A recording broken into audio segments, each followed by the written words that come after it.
Check it out, y'all. This is Jay Jamal from the Church Parking Lot Podcast. Just want to apologize to you guys, let you guys know we were having a little technical difficulties with our computers and our software, but we back up and going. Episode 3. It's growing pains, baby. It's growing pains, but we gonna make it work and do what it do. You can still hear us. It may be a little crackly, but we'll figure it out. We got it straight now. Everything is good. Everything plays back crystal clear. So all we need now is for you to like, subscribe, and share. This is Jay Jamal, y'all. Church Parking Lot Podcast. Y'all be safe out there. Love y'all. Peace. Episode 3. Welcome everybody to the Church Parking Lot Podcast. I don't know why I'm doing echoes now. I don't know. It just sounded fun. Thank you everybody for joining us on the first 2 episodes. Here we are again, episode 3. We still getting it in. Don't forget to like, share, subscribe. You can get on it any way you choose. Instagram, Facebook, Spotify, Anchor.fm, and our website is up. We still got a few more things to do, but it is almost done. So get ready for the Church Parking Lot Podcast.com. Yeah. So we just gonna start this out a little different tonight. Yes, sir. Because of everything that's going on, we want to make sure that we reach everybody. So we want to start out with just a little bit of this. And it says, I think America must see that riots do not develop out of thin air. Certain conditions continue to exist in our society which must be condemned as vigorously as we condemn riots. But in the final analysis, a riot is the language of the unheard. And what is it that America has failed to hear? That's from Martin Luther King and his speech at Stanford University in 1967. Wow. That still rings true today. Still rings true to the day. And everybody know what's going on today. Everybody sees it. It's all over the TV. My man George Floyd, rest in peace, my man, was treated really unfairly to the point that this man was killed on live. What was it? Facebook Live? I don't know. There's a couple of recordings. I know there's a lot of cell phone recordings. Man, all types of stuff, man. It tells a story. Pretty sad. It does tell a story, and we got a whole bunch of people that's speaking out now, man. And it's not even just African Americans and people of color, but we have everybody that's getting fed up with it. And what the New York governor said, it's nothing's changed but the names, and the location and different things like that. But they all are the same color. It's true. I feel like this time is probably the first time, either the first time in a long time or the first time period, where I've seen so many people that are not black involving themselves in black issues, which is, I guess, the turning point that we've been waiting for. True. But it's like, if this is just the turning point, right? We still have, oh my God, so long to go. I'm telling you, man. And it's like it's almost it's tragic that it's taken so much video. It's really just video that's got it to come to this point. Before, word of mouth and storytelling that becomes anything. But now we have videotape, and it's like they even know they're being recorded, and they still do it. It doesn't matter. It doesn't matter. So I mean, it's a mix of a few things for me. It's not. I try not to lean so hard on the racism tip, right? But I really think it's an abuse of power. Period. With police, what I'm saying, and authority figures. I have a lot of friends and family that are in the police industry. Force, yeah. Business. It might even be businesses. Some people call it business. It is. They're in that field. They're in that field, and I feel for them every day, man, because I know these people growing up and being around, and it's like I know they're not the same type of people that we're up against, right? So It's rough, man. It really is. Yeah, man. Just that tragic scene of seeing him laying on the ground, yelling and screaming, saying that he can't breathe, and that man just sat there. And I think it was a total of 8 minutes. He sat with his knee on his neck. That's crazy. 8 minutes. And 4 minutes into it, he stopped responding. Right. That is crazy. That's ridiculous. And the whole thing was over a possible forgery. Yes. So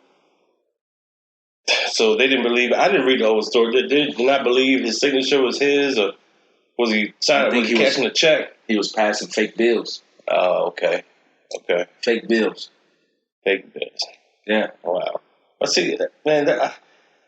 This is why it's hard to get into these stories, man, because you start hearing so many things from so many different angles. I've seen stories where they said the $20 bill was actually real. Yeah, I mean, so many different hands. Regardless whether it was real or fake. I mean, hell, even if you were robbing the bank without a gun, I don't think you deserve to die. Right. But especially now on the forgery tip. Yeah. I mean, but being black in America lately and over time has proven that you can't do a lot of things that normal people can do. You can't even sit in your house. You can't even sit in the right house. I think you got to go to the wrong house just to be sure that they don't come looking for you. Yeah. If I'm already at the wrong house, you can't come to the wrong house. I'm already at the wrong house. So when you go to my house, this is the right house. I ain't there. Because you at the wrong house. I'm at the wrong house. Hey, maybe that's what we got to do. We got to start doing stuff wrong. But in their mind, we've been doing stuff wrong the whole time. Yeah, so absolutely right. This is all crazy, man. So I don't know either. It's just a lot that's going on. Everybody is chiming in on it. So, whatever your feelings are about it, whether you're black, white, or, Latino, or, whatever, Asian, whatever race you are, nobody should be treated that direction, that way. Right. And the crazy part is, I seen this picture on social media of a quote from your president. Our president. Yeah. Oh, boy. Yeah. Not talking about Barack. That's the last president I knew. In your mind, Barack's on his third term. There's some dude in there, I don't know. Like the scary father-in-law or something. He's the wicked stepfather. He's all the kids. All the kids. He go in there and eat their cereal. Especially the dirty ones. He don't want no problem with the dirty kids. Now the ones that's pampered, they got they act together. Right. He'll deal with them. Yeah. The little dirty brown babies. Such as myself, I guess he don't want no parts. He don't want no parts of it, man. But I seen a quote from him with a picture of people protesting in front of the White House. And he said that if they don't stop, he's going to put dogs on them. Yo, I did see something about that. But here's the crazy part. Yes. The crazy part is the picture underneath his quote was a bunch of white people protesting. Wow. So literally in my mind, I had a conflict of interest. Because in my mind, I'm like, man, that's crazy. But man, they'll be able to see what we've been going through.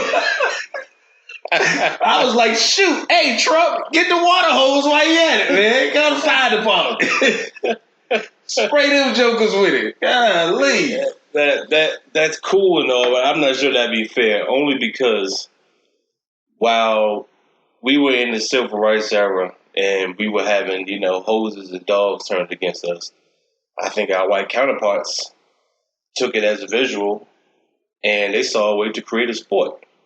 So that's why you never seen those dog racing events. When they running and jumping through hoops and coming to get treats, running through tunnels and everything else. Those dogs were bred. Oh my God! From the civil rights era. Those are the grand dogs. Yes, of the civil rights dogs. Racist dogs you ever want to meet. Because they trained to do some crazy stuff. They're trained. They're trained and ready to go. You're right. Because the dogs now, boy, they train to do backflips. These are ninja dogs now. Ninja dogs. I'm telling you, man. They jumping through hoops and backflips and going to get frisbees 20 feet in the air. Right. Where do you think they learned that stuff from?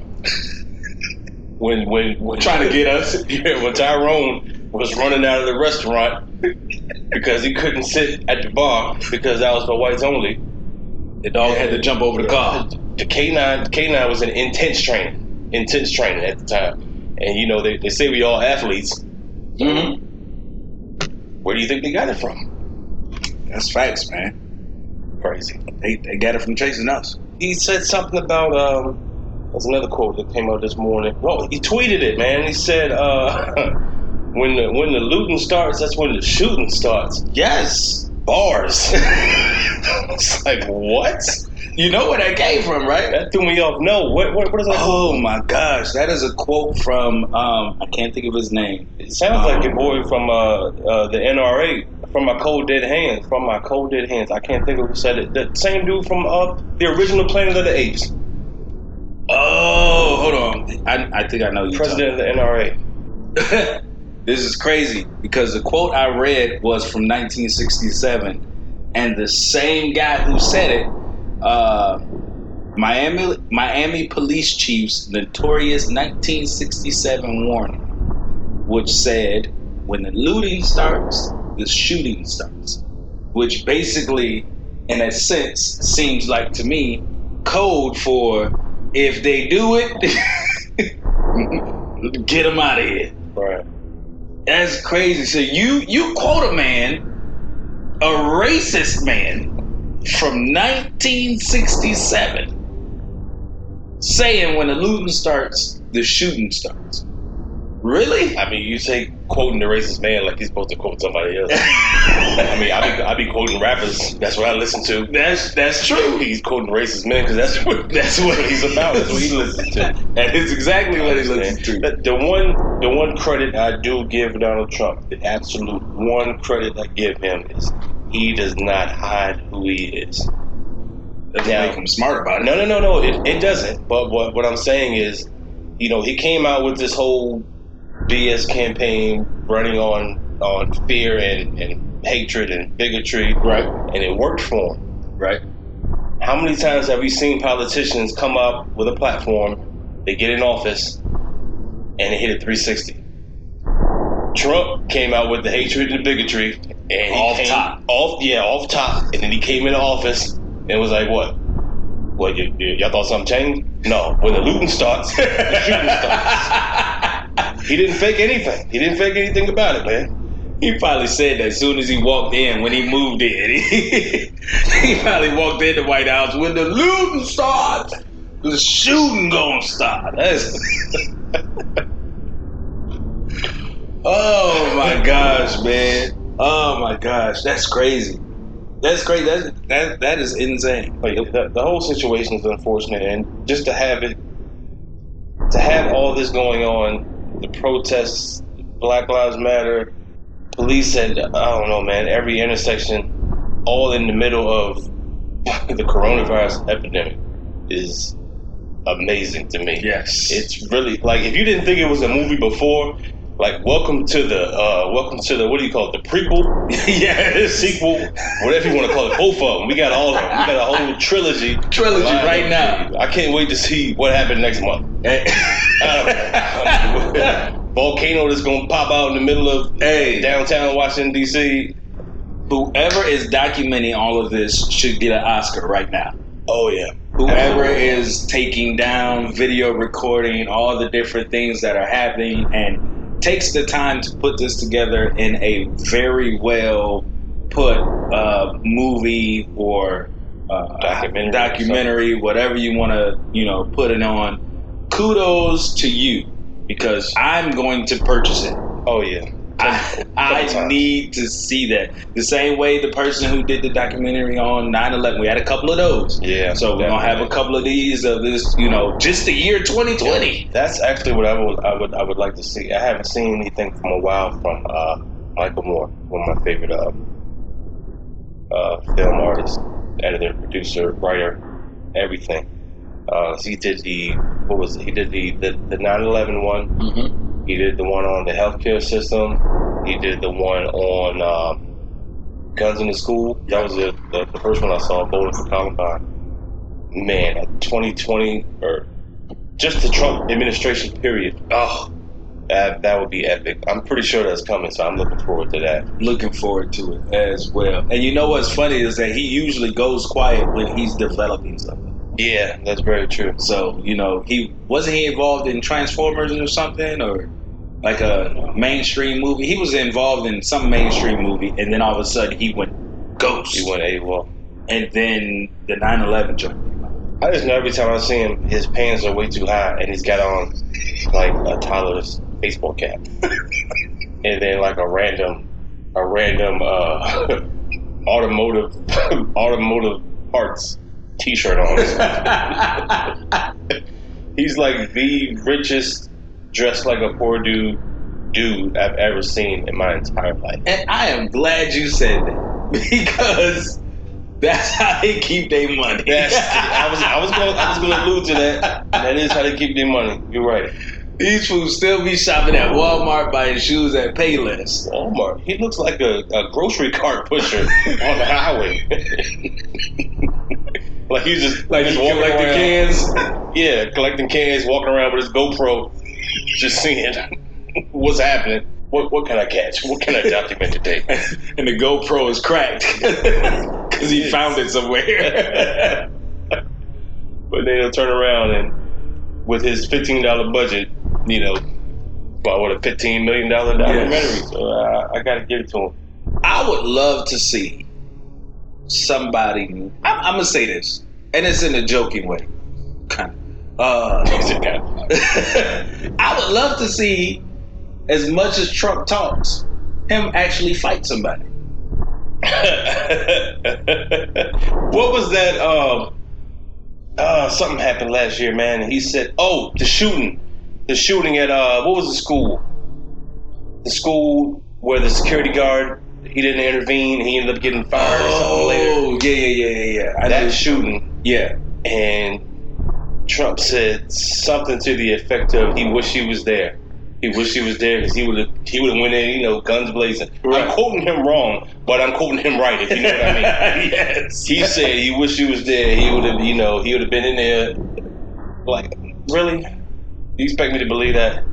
Come on, man. Because he knows he's covered. Right. He would have went in there, but he would have had nothing in his hand. Hey, you guys, stop, guys, stop, guys. You're making my tan go down. Stop, guys. What? Stop. My hairpiece is moving. Stop. Stop. I can't. I don't even see him in the building at all. Oh, he pushing people out the way to get out the building. Oh, absolutely pushing people out. He's stepping on kids. Stepping on black kids. Oh, those are the first ones he pushing down. He going out his way to push them down. He following the black kids. They're the fastest ones. Slow down, little black ones. No, he told them to hurry up so they can clear a path. So you treat the kids like servants? No, they the fullbacks. He the tailback. Oh my gosh, clearing the lane. Clearing the lane for him. Wow. Got to run straight through the hole, man. North and south. I can see that. Trump not gonna fight nobody, man. You don't think so? No. Oh, after the president, you know what? He is the type of arrogant cat that I can see after the presidency would try it. Would not necessarily try it, but he would entertain the thought of it. Sure. Just because he knew that he would keep him relevant. Yeah. And in the news. I mean, he was on WWE before he was president. Yeah, WWE. He had his own show, The Apprentice, all that. Yeah. Trump's been a celebrity for a very long time, man. He's been a celebrity far longer than he's been a president. Yeah, a lot of people seem to forget that. Yeah. We've got thousands and thousands of hours of just things that he's done in the past that are ridiculous, and all he's doing is adding to his legacy. Yeah, with this presidency. But this one is going down in history of the. It's got to be not necessarily. I'm not going to say the worst, even though it is the worst. I'm looking for a better word to describe it. But whatever that word is, that is what this presidency has been. I think I'm going to take a poll. I'm going to go and start taking a poll. And I'm going to start at the oldest person that I can think of, or that I know, or that someone else may know that would be willing to do it. Because then they'll be able to tell me as many presidents as they've been through, which one would they consider the worst? Because a lot of people would say, what's the dude? Watergate? Nixon. A lot of people say he was the worst because he just, wasn't coming up off of stuff and stuff like that. People say Ronald Reagan was the worst. I just remember when, I wasn't even going to say older Bush. I remember when we was like, George Bush was the Antichrist. No, seriously, do you remember that? Like, when George Bush was in office, everybody just knew we were going to hell. Yeah. In a handbasket. Yeah. With the quickness. Because he was going to pick fights. Yeah, he was. He didn't have the showmanship, and I use that term lightly, as Trump did. But they did similar things. They go and pick fights. They go and act like they a bully. You can't read. That's probably the biggest thing about both of them. Can't read, can't talk, can't chew and talk at the same time. C- students in the Oval Office. Both of them. Well, I mean, according to their transcripts, they're not C- students. But their transcripts doesn't say C-. It has a C and a dollar sign next to it. Absolutely. I definitely don't see Trump willing to fight anybody. However, I have seen a couple of dudes that I would like to see fight again. Oh, boy. I don't know if you've been paying attention to Tyson and his looks like he's trying to come back and fight somebody. Man, listen. I don't know who's willing to do it.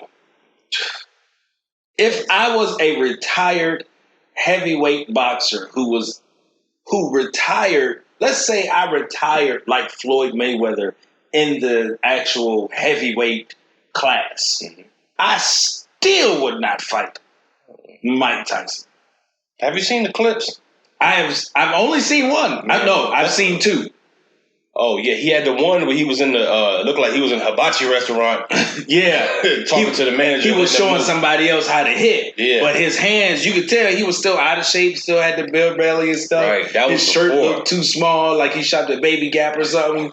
And then he was still swinging, and then when he got done swinging, he had to pull the shirt down because it rose up too much. You know what I'm saying? He didn't button it at the bottom, the little onesie buttons and the 3 buttons right there. He didn't button it, so it came out. But still, even with him wearing the onesie,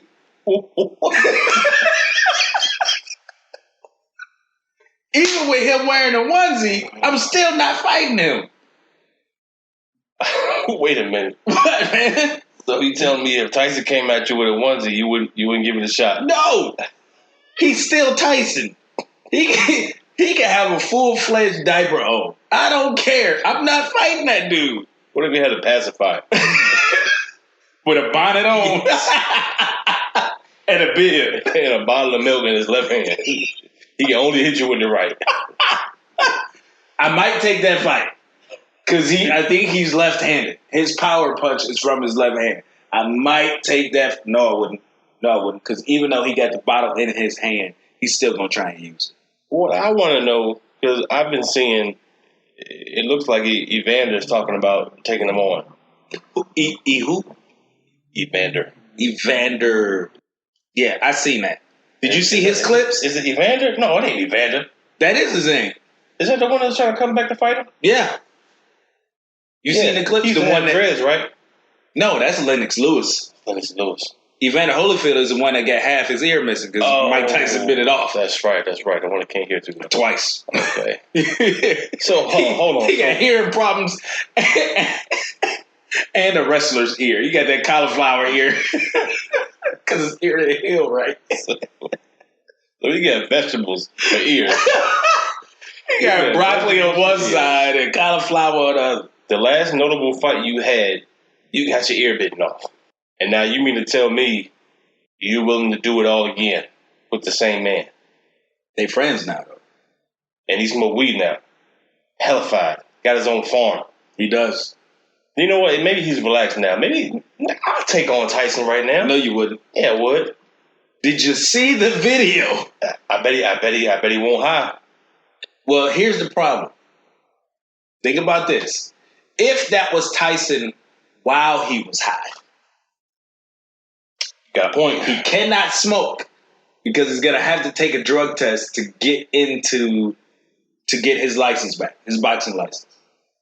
I'm pretty sure he's not going to do it that route. If they're going to go that route, he's going to go the route of I'm doing what I'm doing with what I'm doing, and like a celebrity bout. You know what I mean? It's not going to be regulated by Vegas and the Boxing Federation, all that, because they got enough money now where they don't need them.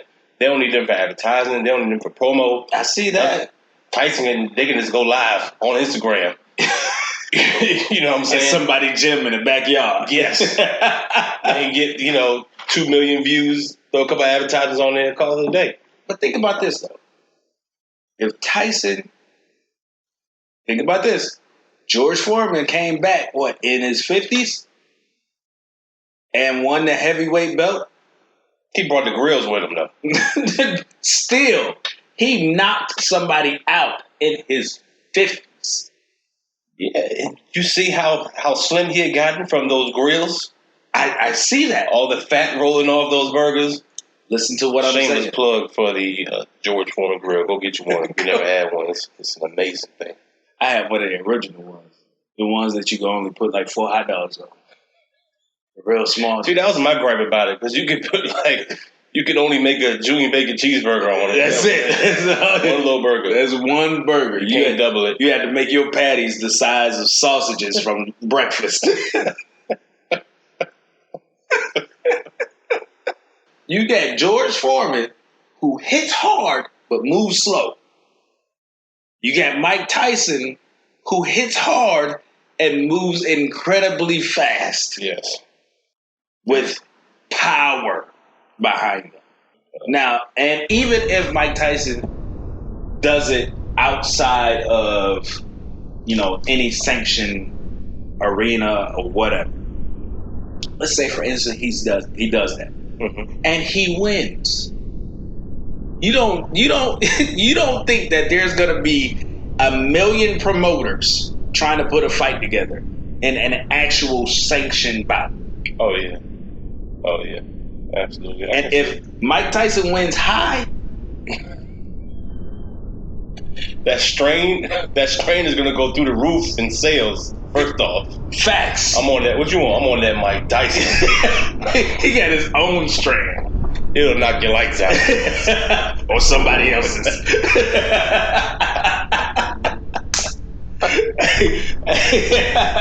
All of a sudden, your beard turned gray when you get mad. Or your shirt turned into a onesie. All of a sudden, you just want to fight everybody. Yes. Biting ears and everything. Everything, man. Don't care. And that's the crazy part. We discussed this before. And I said, Mike Tyson, in his youthful days, was doing a whole lot of drugs. He was into everything. And you could tell as time went on, his demeanor changed, which is probably why he lost that fight to Riddick Bowe? Buster Douglas, the first time. It's probably why he lost that fight. Well, he claimed he wasn't training and he was having orgies. I can believe it. And whatnot. I can believe that too. I can believe it. Because he didn't look the same. So it's funny just to think about that now. He really went through the circle of life as far as drugs are concerned. Because I know he didn't come out the gate smoking weed. He had to come out the gate. He was doing hard stuff from the jump. From the jump. And he just found weed and was like, why didn't y'all tell me about this 30 years ago? I could have been retired undefeated. I can still box. It take away my pain. Yes. And I feel good. Yes. But no, y'all had me on rocks. Rocks and powder. Rocks and powder. He probably used that needle too. Oh man, I know he did. And if he was overseas, he was getting everything. Facts. Because all of that is just pure. That blue magic. Raw, uncut. He had that blue magic over there. Huh? It's a product like Pepsi. They own him. They don't own me though.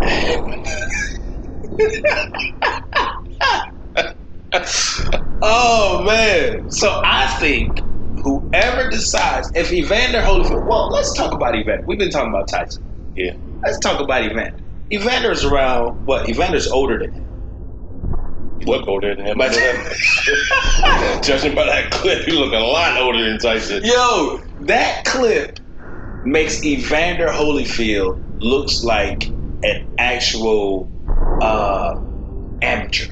Oh, yes. It looked like he regressed in his boxing career. And as he should. As he should. Because he got older. Which is not digress. As he should regress, which is fine.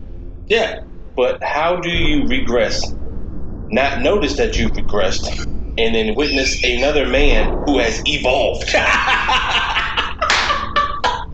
Tyson is a little more. That's not Mike Tyson. Tyson was born a fighter, died a fighter, and came back a fighter.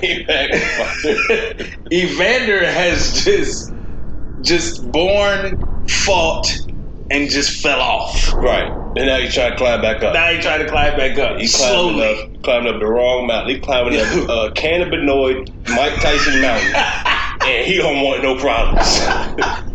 The whole time he climbing, Mike Tyson on the side of the hill running up and down. Like, come on, man, hurry up. I didn't did this 10 times. Smoking a joint. Asking him if he wants some.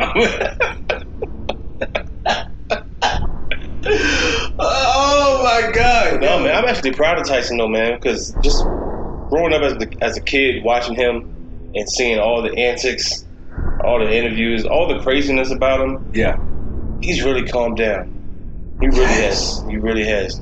And I don't just think it's the weed. I think it's a lot of wisdom, a lot of time. He's just realized that, he was trained to be a killer, man. Yeah. And now that he's no longer killing, it's time to settle down and do something else. He even had I know me and my wife used to watch it a lot. I think it's called Mike Tyson something stories on Adult Swim. Oh, yeah. Oh, that was hilarious, man. Hilarious. Like, it's almost like he's like a Snoop Dogg. He can dip his, pause. He can get into anything, and without any ramifications, no issues. But yeah, man, I would like to see Tyson fight somebody.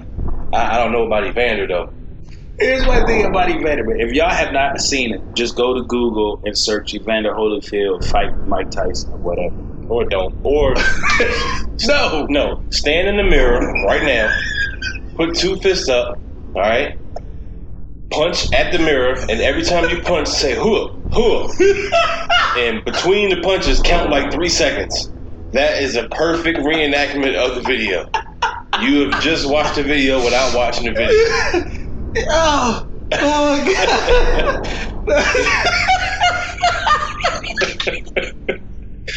If you really need justification, go ahead. Like you said, go to YouTube and type in Evander Holyfield. I'm back. Oh my God! Yes, type that in.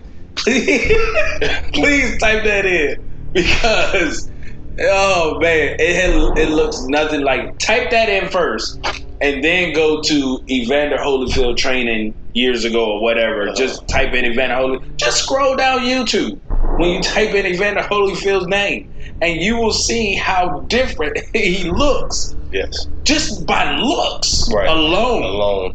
His body structure has changed. That's why when I saw the video, the first thing I thought was, "Oh, George! Look at George Foreman." George Foreman about to come back. He done ran out of grills.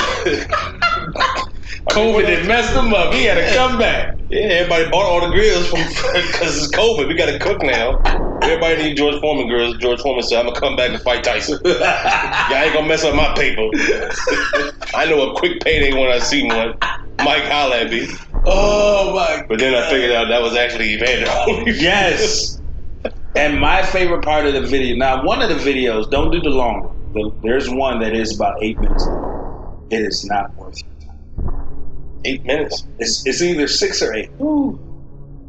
Even if it's 4, right? It's not worth your time because Evander Holyfield jumping rope, and I get it. For boxers, they have to use a weighted rope and stuff like that. Mm-hmm. However, watching Mike Tyson compared to watching Evander Holyfield train, is 2 totally different worlds. Right.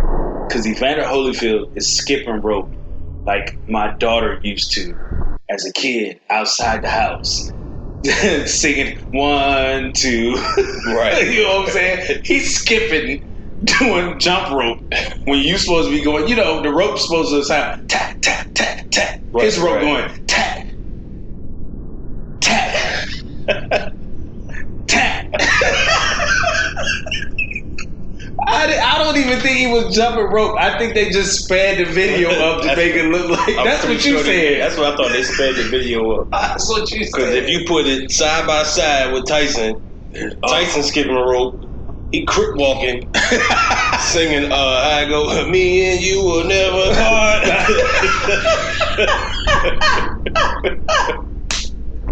Crip walking, eating chips. Yes, man. Evander wants no problems. The best thing going for Evander is his name. I love that name. He's got one of the best names in sports history. Evander. You're an Evander? Do you know another Evander? No, I don't. But doesn't it sound like you want to know an Evander? You have to know an Evander. He sounds like a magician. Yeah, can you imagine like getting ready to get in a fight in the club and be like, oh, you got your boys? Hey, Evander! If you say that name, that just sounds like somebody humongous is getting ready to come out there. That's getting ready to squash all this. Why you got an E in the front? Why can't it just be Vander? Yes, Vander. That sounds good.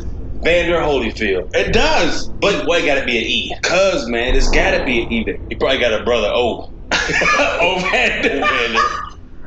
Ooh, Vander. E. Vander. Pavander. That's his sister.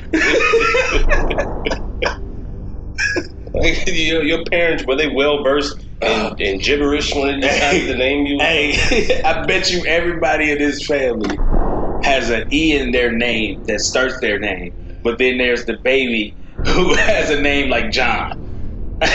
John? No, he don't even have an E. He the one that's left out. He was the surprise. It's like 12 years between him and the last sibling. Oh. So his name is John. Everybody is Evander, Mavander, Salander. Everybody got an ander on the end, and then you get, and that's John. John. He the outcast. Yeah. I remember being in the crib watching that fight with my dad. Dad is already pissed because he had to pay, I don't know, at that time, I'll say $30 to $50. It had to be like $30. Yeah, at that time for that one. Yeah, because now they're like, what, like 80, 100? Yeah, it's like Floyd. Floyd's last fight was $119. Yeah, so at that time it was like probably like $30, $40, and that was high. Right. And the bite happened. You got Evander in the ring, jumping around, spinning. Like, I'm just trying to figure out what happened. Right. And my dad was like, I don't know what happened either. Right. And it wasn't until like towards the end of the fight or the end of the whole fiasco that you learn that he got his ear bitten. And I couldn't process that as a child. That a grown man bit another man's ear off. In a fight. He didn't nibble it. No. He didn't. They keep saying bite. No, he didn't bite him. A bite is a mark. That's true. He ate him. He took a piece of his flesh and ripped it from the other connecting flesh and spit it out. He cannibalized my man. He initiated him into the tribe of Tyson that night. So miss me with that whole he bit him. He didn't bite him. Now, I've been bit by dogs before, and all my parts are still here. Yeah. Evander cannot say the same. I'm sure he's probably got his plastic surgery and all that's fixed and done. I'm pretty sure. But whatever. Or he melted a hearing aid to his ear or something. I don't know. I'm sure he's hearing quite well right now. He went back. Or he took a Hershey kiss and just held a lighter up to it and let it drip down on his ear and then shaped it. Like a wax mold? Like a wax mold. So you gonna make your ear even more delectable. Yeah, man. Put some chocolate on it. And then his wife come over and be like, "Ooh, your ear on. Come here." Yo, what if that's like his spot? You know what I'm saying? You know, we all got a spot. It's gone now. Yeah, that's what I'm saying though. But no, the spot is always going to be his spot. That sensation is always going to be there. So what I'm saying is, What? how did he deal with the trauma of Losing his spot? being bit in your spot? And then let's say, you know, his wife's trying to get him in the mood. How does she? It's a traumatic experience, man. He had to go to counseling for that. PTSD. He almost swung on his wife. I almost swung on my glasses. I put my glasses on and Rub my ear the wrong way. rubbed my ear the wrong way. I ain't like that, so I just started swinging. That's what he looks like when he's training. He looks like he's swinging at his glasses because they're touching his ear in a way that he don't like. That's what that training video looks like. You know, if y'all still want to see it, I promise you don't. That's hilarious.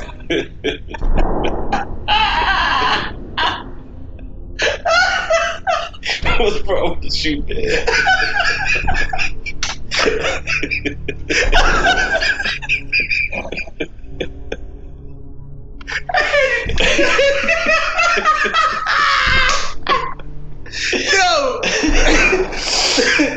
No, I keep just having visions of him. Like, this could be a skit. Like, you imagine him, like, going to sleep, and then all of a sudden, in the middle of the night, 2 o'clock in the morning, he waking up going like this. No, Mike, no!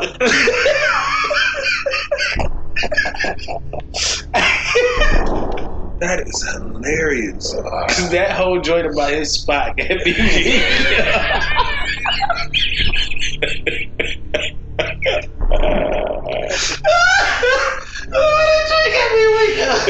Oh my god. Oh, if she kiss him, she get to his spot. Does he just like lose it?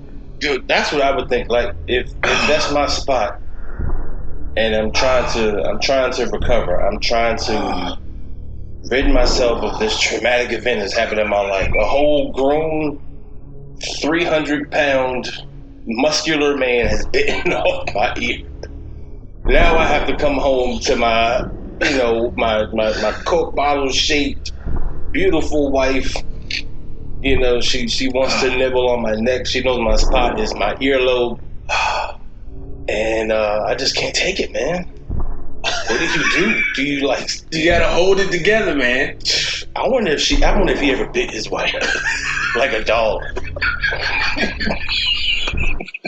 She just crept up behind him. You know, hey baby.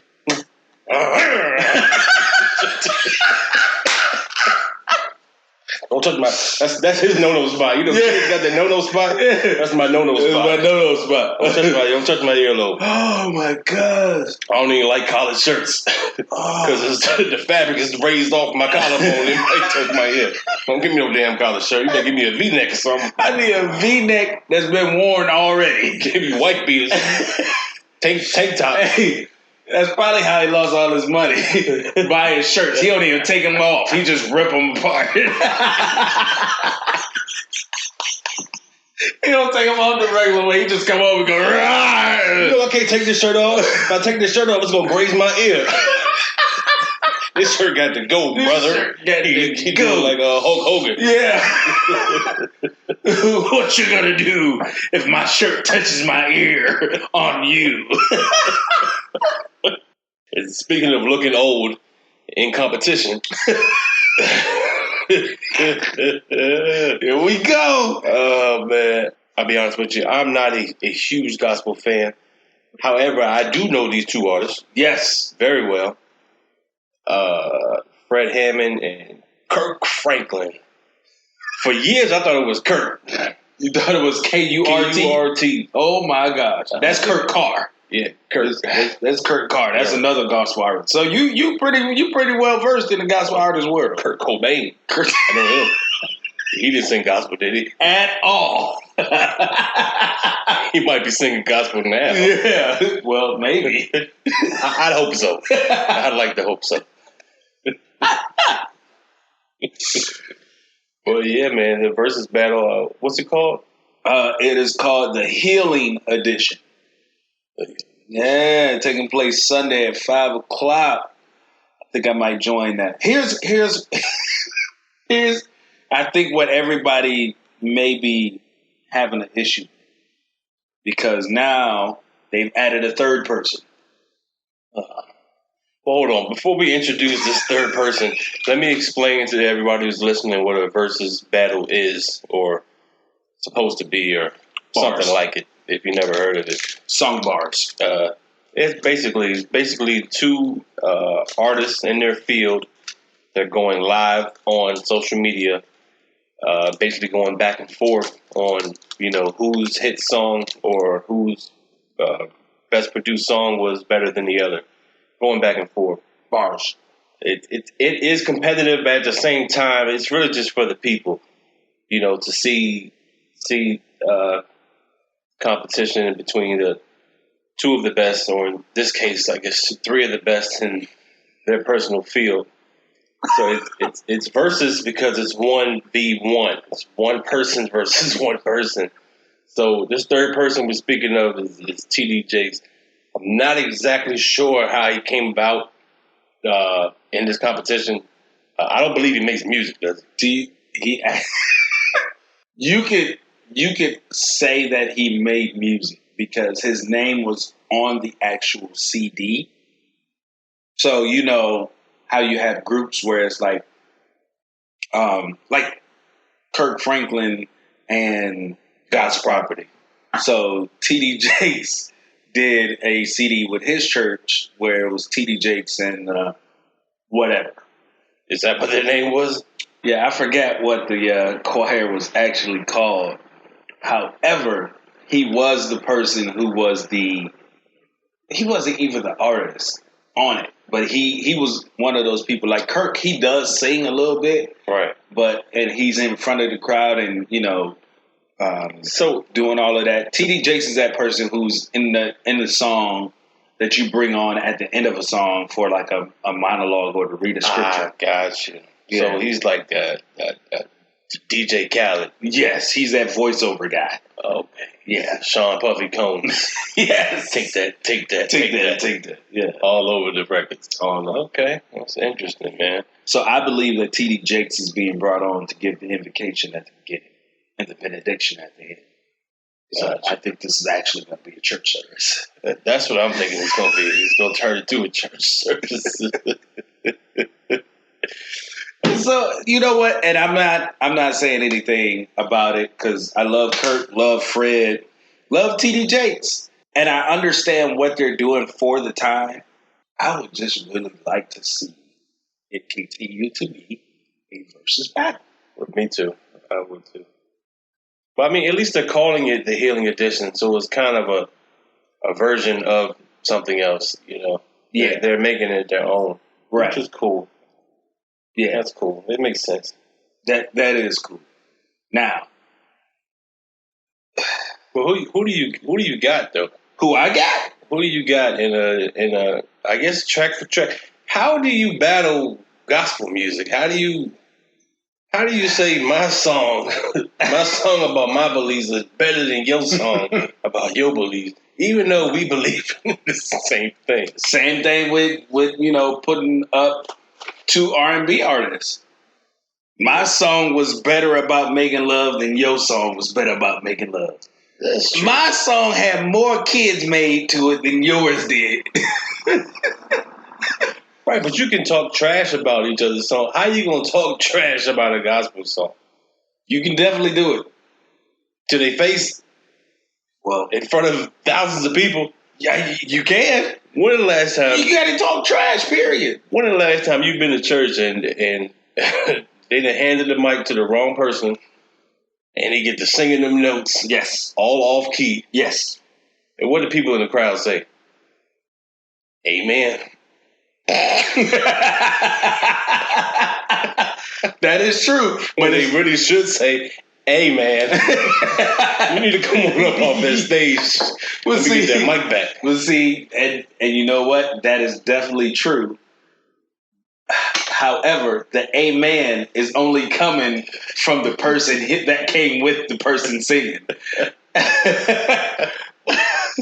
So if they up there and they sound horrible, you will get exactly what we don't like in podcast land, which is dead air. I got you. See, I only know a couple of. I know Kirk got Stomp, Smile. That's about it. That's all I know about. Bro, you went from two different generations. I understand. Stump came from the 90s and Smile was 3 years ago. Right. I'm just telling you where I am with it. And Fred Hammond, I know he's got the No Weapon. I actually like that song. I got a couple of friends with that same quote tatted. So. It resonates with me. It resonates. Got them thugs. South Richmond. South Richmond. Those are the thugs that don't die of natural causes. So that's the reason why I'm going to go with Fred. Just based off that one track. Off of No Weapon? That's it. You just doubled I did. Off of Kirk's. But those songs, in my opinion, those songs can't touch that one. That close. Okay. So let me give you a little bit. Because the names of the song that you did for Kirk, that you said for Kirk, are songs that have the up tempo and the things of that nature. They have the the bouncy groove to it and things of that nature. Kirk has major worship songs, right, that will just make you lose your mind for the Lord. Kirk is more commercial. Kirk has Grammys out the yin yang. He does. Fred does not. You're right. Well, no.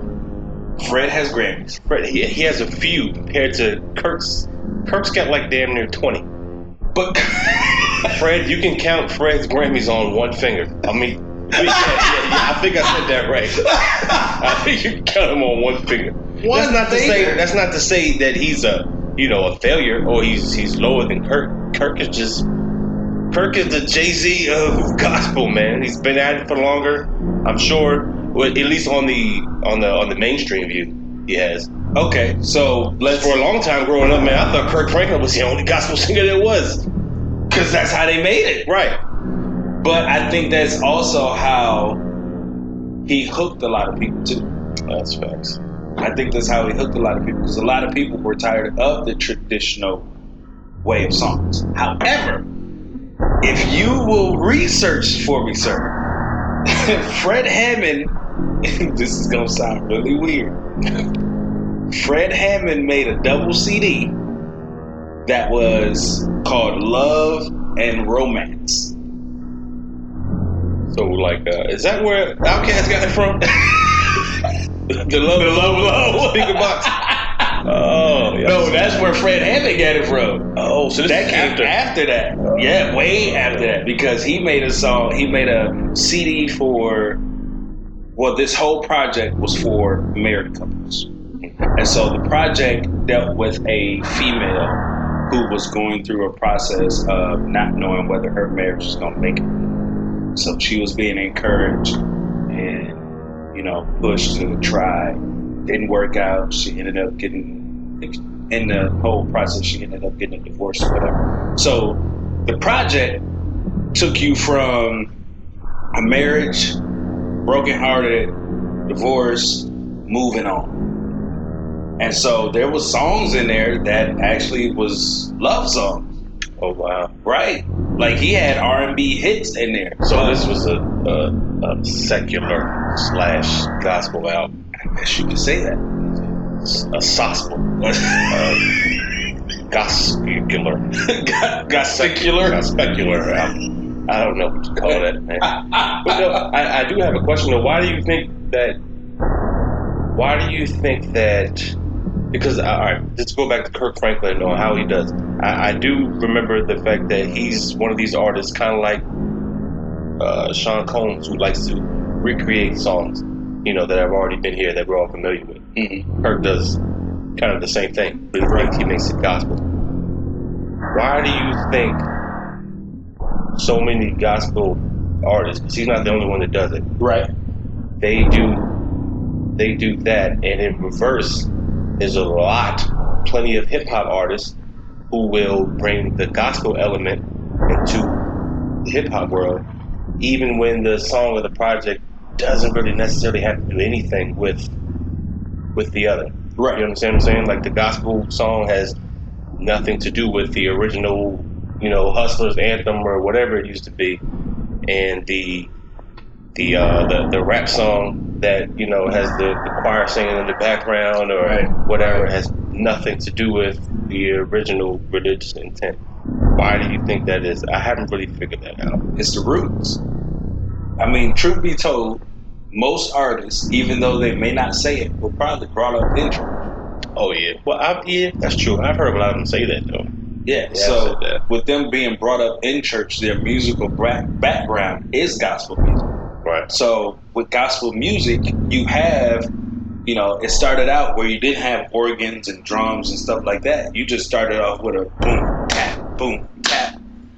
And so that gave you the basis. And then when you put a drum to it, you got and then you just keep creating it. And then as that goes on, because which is just caveman music. I did. Took it back and reinvented the wheel. I did. Like I didn't know what a snare and a kick and a hi-hat was. I wasn't really talking to you though. First thing you do is get a couple words and you make them rhyme together like this. And then you throw a beat in the back, a real catchy snap, little tune, and the boom clap. Gotta get the boom cat in there. and get the gospel, get the choir to sing behind you with some oohs and ahs, and you're good to go. But I mean, that's where it started, though. I mean, you could take it back far back as in the ragtime where they singing in the club and the piano is, got that gospel melody to it. Yeah. Ray Charles did it. The organs and keys. Yeah, Ray Charles did it. James Cleveland did it to Gladys Knight. James Cleveland was actually Kirk before Kirk. Mm-hmm. So, I mean, he actually started out singing his song that became famous from Gladys Knight's song in the church. Wow. It was recorded in the church. So, and people were excited about it, but then you always got the older group that always says, that's not real gospel. Or that's not real this, that's not real that. Like right now, I don't think my kids' music that they listen to, I don't consider that like real music. Yeah, I gave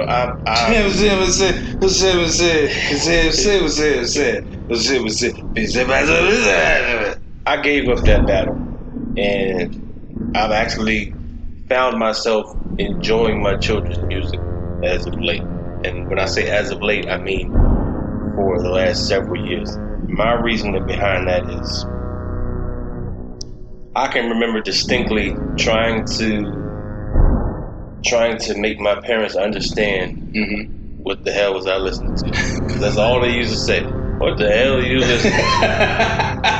And I would try to explain it, but I really couldn't. Right. But I understood. This is what I like. Right. It's DMX. Yeah, he barking at people. I'm sorry, you can't understand that with your feeble mind. Sometimes a man got to bark at another man because, he's trying to intimidate him or trying to express himself. I'm sorry, you brought his name up. I had to do it, man. You gotta. What?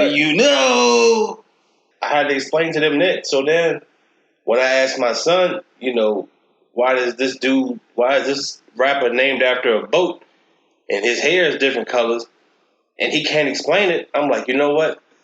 I feel you, dog. I feel your pain because he gets it. He gets it, but I don't get it.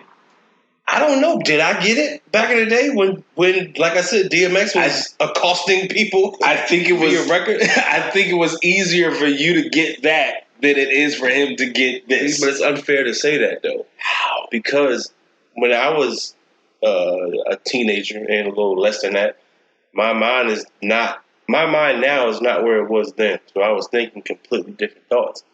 Just like they are now. They're thinking completely different thoughts. They're not thinking about what's to come in the world. All they're thinking about is the now. And that now is that. And all that melodic humming. Yes. I like to call it Gregorian chants. If you don't know what a Gregorian chant is, go check it out. Oh, my gosh.